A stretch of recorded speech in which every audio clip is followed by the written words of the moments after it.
Aziz milletim, değerli Esteemed misafirler, citizens, honorable guests, sizlere en kalbi I would like to greet you duygularımla, all with my deepest hasretle, regards at the muhabbetle outset of selamlıyorum. my speech.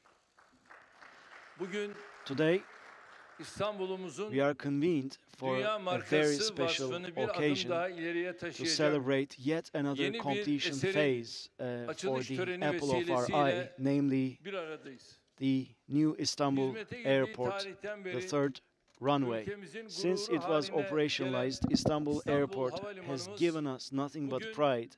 And 3. today we are bağımsız here to pistine, inaugurate the 2. third kulesine independent runway, the ve second yeni tower, taksi and yoluna the new kavuşuyor. taxi area. Ayrıca Additionally, havalimanımız bünyesinde yer within alan our tesislerden airport, new facilities devlet are being konuk eviyle opened. The state guest camimizin house and the açılışlarını mosque da bu are also vesileyle being inaugurated gerçekleştireceğiz. here today.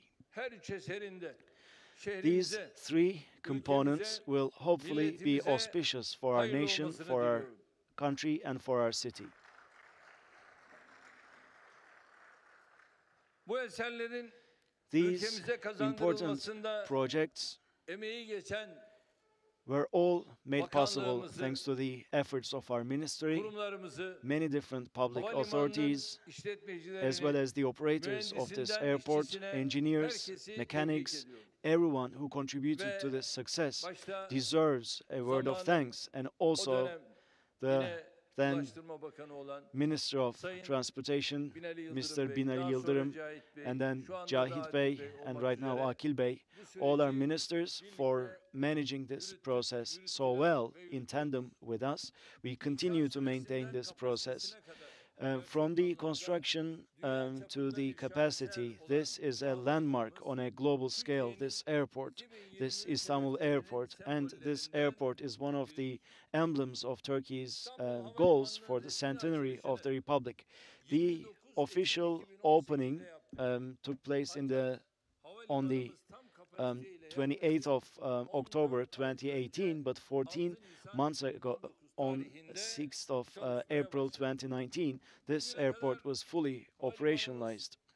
Up until today, in terms of domestic flights, 107,000, and in international, 316,000, and that's 423,000 and 65 million passengers in total that this airport has hosted. With the third runway and the second tower and the taxi section, waiting times will be reduced and these numbers will increase with great speed in days to come. Now, this runway that we are opening here today is special because of another attribute. Even the largest aircraft in the world will be able to be serviced, will be able to land and take off from this runway and also park here on this runway. And also in the adjacent area, thanks to the second tower, high-intensity air traffic will be controlled, and there are only a handful of airports that can do this in the world. Our runway will be able to deal with all sorts of weather conditions thanks to its technological infrastructure, and as such, it is an exemplary facility. The metro line is still being constructed. Once that is operationalized, it will take much less to get from here, the city center, to here. 90 million is the overall passenger capacity as it is today. If needs be, this can increase all the way up to 200 million passengers per year, and that's what the construction plans were based on. Because of the pandemic, there was a bit of a delay or a bit of a break, but once we're through that, we will go back to operations as normal, and everyone who's been here have expressed their admiration for this airport, and thanks to this airport a new era has started in Turkey in terms of regional and international travel. Many countries are actually contemplating about building new airports because of this initiative that we took. Some countries thanks to their natural resources, are growing without engaging in much hard work. But we are devising our own developmental plans. We are operationalizing some of the most successful PPE projects in the world, especially in transportation and in healthcare. We are raising the bar even further day by day. The state guest house is also being operationalized today, as well as the mosque, and this airport will offer services in these two important areas as well. And these two additions will add to the strength of Istanbul Airport, I believe. Esteemed citizens, honorable guests, allow me to also say that 18 months ago, when we came into government, we actually made a commitment and we promised that development would be based on four pillars. And these were education, healthcare, justice, and security.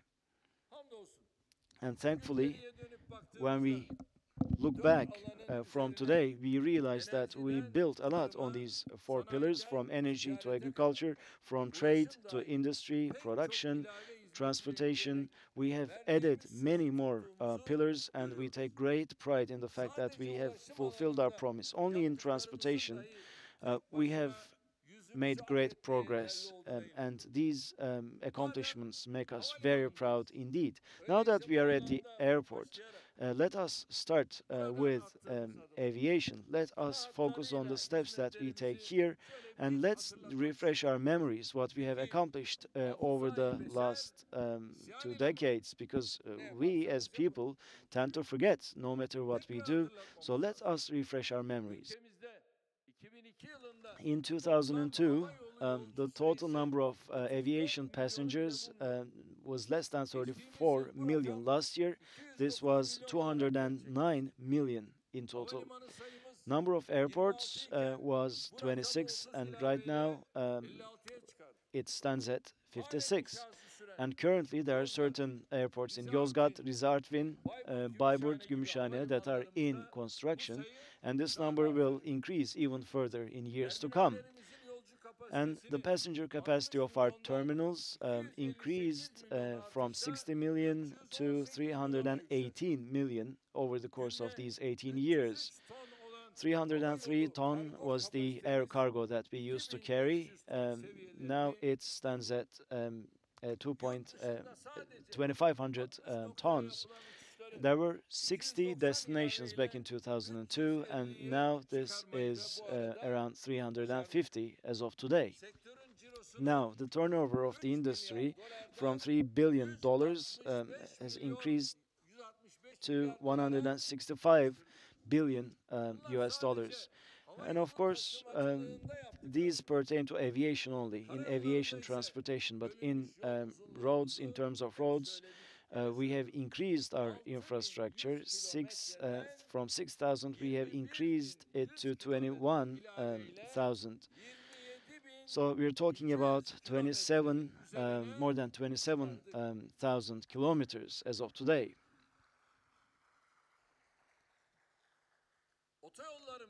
In our highways, we have increased our network to 3,000 kilometers. As for our tunnels, the number of our tunnels from 83 was increased to 300. The length is now more than 500 kilometers. In terms of our railways, in the past, we did not have fast trains, but now we are building these networks all across the nation. Right now, we have a widespread fast train network, but this will increase all the way up to 2,000 in the years to come. And a new fast train line that will be 2,000 kilometers is being built.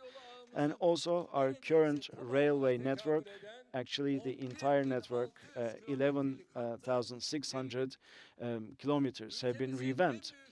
The largest city in our nation and the meeting point of two continents, namely Istanbul, has attracted a lot of transportation investments, and all of these large-scale projects are globally recognized projects, such as Yavuz Sultan Selim Suspension Bridge, or Osman Gazi Suspension Bridge, or Marmaray.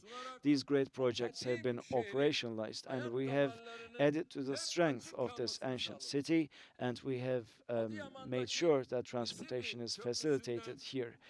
From Adıyaman Nisibi Bridge to Çankaya Kastamonu Ilgaz Tunnel, to Northern Marmara Highway, to Istanbul İzmir Highway, in Malatya, the Erkenek, Rize Erzurum, Ovid, and İzmir Manisa Sabuncu Beli tunnels were also constructed all across the nation. Like I said, we have adorned our country with these great projects. In total, 880 billion lira was spent in transportation, and as such, we have strengthened the infrastructure of Turkey, transportation infrastructure of Turkey.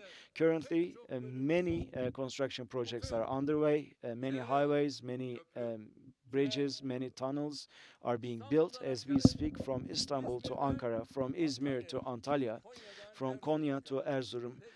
Many important railway investment projects are also being implemented or will be implemented in the near future. We believe that a fundamental component of development is transportation, and the more progress we make, the more we will contribute to the development of our nation and to the strengthening of our nation. There are two things that we've always emphasized. Roads equal civilization, water equals civilization. Unless you have the roads, unless you have the water, you can never be civilized. You cannot be talking about civilization. That's why we will continue these infrastructure investments without any disruptions. Dear guests, ladies and gentlemen, God tells us in the Holy Quran to start another project once we finish a project. So for our nation, for our country, we have completed many projects so far, but we will never say enough. To the contrary, we will always continue to do more. What we accomplished in the past give us courage and encouragement to do more in the past, inspiration to do more, more than we have accomplished in the past. Now, of course, COVID-19 has had an impact on our country, just like all the other countries in the world. But what we have gone through revealed the true potential of our country once again. Dear brothers and sisters, if in 45 days, if this nation is able to build a 1,000 bed capacity hospital in Sancaktepe and one in Bakırköy, it goes to show how determined and how able this nation is, thanks to the blessings of Allah. On the other hand, Pine and Sakura City Hospital was also operationalized in Başakşehir, and that is another magnificent accomplishment. And thankfully, we were able to complete that project, not just for Turkey, but for the entire world. We sent across a very strong message that we are able, that we have this can-do attitude. There is another upside to this, and it is this. In healthcare tourism, we have taken another step. In Yeşilköy, planes will be able to land, and then it's in walking distance from the airport to the hospital, and this hospital will be endowed with the latest technology. In Sancaktepe as well, the previous military airport. Again, in walking distance, you have the hospital, and medical tourists will be able to easily go to the hospital and get back to the airport and go back to their countries. And this will enrich our tourism and diversify our tourism, thanks to healthcare tourism. On the other side, the Pine Sakura City Hospital will serve this hospital. It's close to IGA, this airport, and Yeşilköy Airport. And again, that hospital is endowed with the latest technology. So we take healthcare tourism very seriously, and we will continue to invest in it. Even the most developed nations were quite desperate during this COVID-19 process, but thankfully we were able to weather the storm with great pride. Of course, the struggle is by no means over. The struggle will continue against COVID-19, but allow me to take this opportunity to call out to all our citizens, please make sure that you wear masks, attach importance to cleanliness, and observe social distancing. Because if you're not careful about this, these rules, our problems will continue. We should be very careful about wearing masks and leaving enough distance between us and other people. If we're careful about cleanliness and hygiene, things will be much better, and we will be able to truly overcome this crisis and go back to our peaceful days of the past. During the pandemic, some of Turkey's advantages have become much clearer, and we need to make the best use of them. We need to work day and night to fulfill our goals. In the past, Turkey went through a transformation on a global scale, and we were able to focus on a vision, and that was something that we could not do in the past. Things will be different from now on. Some people always badmouth Turkey and try to derail Turkey, try to pull Turkey down, but their efforts will be in vain. These people, these detractors, will never have it their way. Some people are engaged in hubris, and some people are manipulated by external powers, and they try to derail Turkey or curb Turkey's development, but their efforts will be frustrated thanks to our efforts, because our nation knows who is working for Turkey and who is after their own personal interest only. The only thing that they can do is engage in criticism. They have no accomplishment to their name, and unfortunately, they are nothing but naysayers. Now, like I said, in democracy, in economy, Turkey has made great strides, and Turkey will no longer be manipulated. Turkey's direction will not be set by anyone else other than the Turkish nation. Now the time is to focus on serving the nation, serving the people. Our politics is based on serving 83 million citizens of this country until they all feel free and safe in this nation, in this country, until they are all living in welfare. We will never stop. The Istanbul Airport was built because of this. In Syria, in Libya, we have operations, and the reason why we launched those operations was because of this. If people want to compete against us, they need to come forward, and they need to try and duplicate what we do. If they engage in gossiping, fooling, and slandering, their politics will never be successful.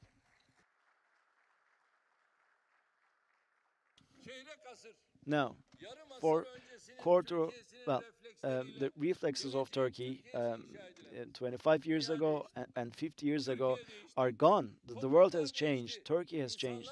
Societies have changed.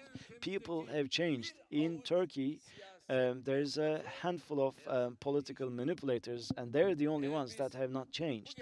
If we do not see this fact, and if we hadn't prepared Turkey for these days, we wouldn't be sitting here today in this airport, or we would not have been as successful against this COVID-19 pandemic when it hit.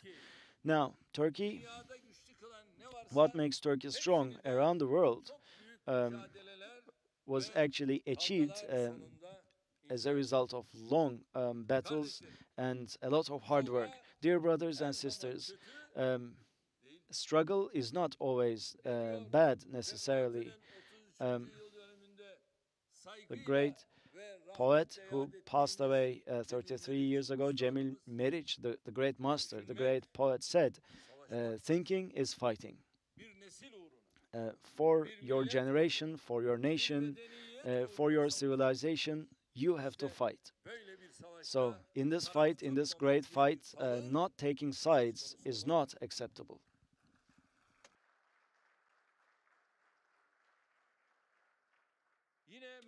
Again, the late Cemil Meriç also said, someone who doesn't take sides has no dignity. Someone whose dignity is paralyzed. I am a party. I am siding with what is right and what is just, he said.